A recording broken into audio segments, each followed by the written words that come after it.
sini saya akan menjelaskan materi ketujuh Bahasa Indonesia yang berjudul paragraf.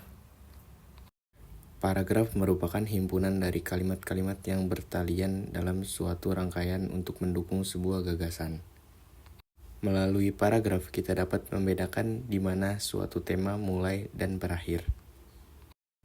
Selanjutnya, tujuan adanya paragraf itu untuk memudahkan pengertian dan pemahaman dengan menceraikan suatu tema dari tema yang lain. Oleh sebab itu, paragraf hanya boleh mengandung satu tema saja.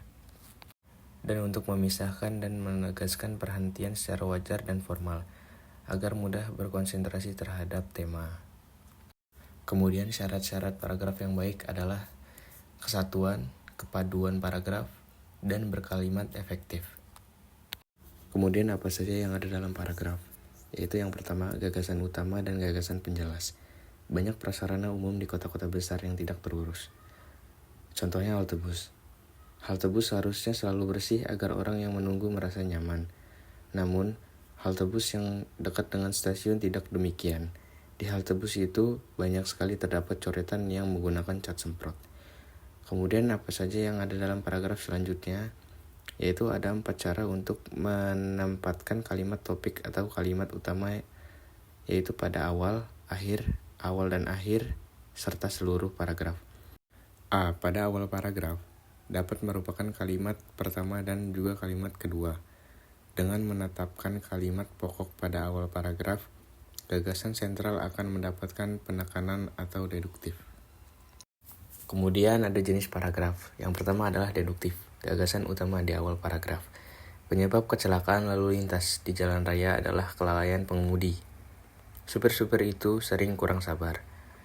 Mengantuk juga sering menyebabkan kecelakaan lalu lintas. Jarak tempuh yang terlalu jauh membuat supir terlampau capek dan mengantuk, yang mengakibatkan mudah terjadi tabrakan dengan kendaraan lain. Lalu yang kedua itu adalah induktif. Gagasan utama di akhir paragraf.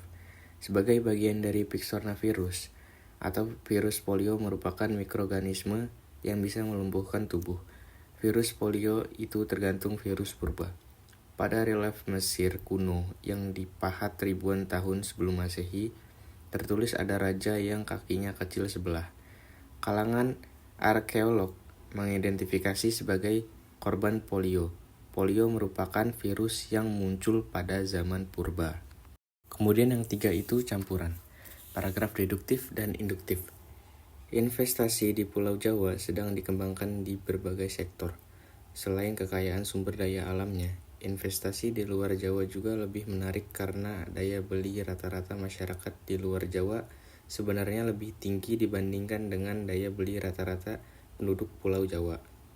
Namun, keterbatasan infrastruktur di luar Jawa masih menjadi penghambat pengembangan investasi di sejumlah sektor. Investasi perlu didorong keluar Jawa. Kemudian yang terakhir, pengembangan paragraf. Suatu paragraf dikatakan lengkap apabila berisi kalimat-kalimat penjelas yang cukup untuk menunjang kejelasan kalimat pokok. Contoh, di antara semua jenis perairan di muka bumi ini, barangkali sungailah yang paling besar artinya bagi manusia. Kenapa ada sampai pada dugaan bahwa sungailah yang paling penting gitu? Kenapa bukan laut, danau, dan perairan lainnya? Nah, pertanyaan ini yang harus dijawab dan diuraikan dengan jelas agar menjadi sebuah paragraf yang lengkap. Gitu. Baik, sampai sini saja materi paragraf bahasa Indonesia yang dapat saya jelaskan.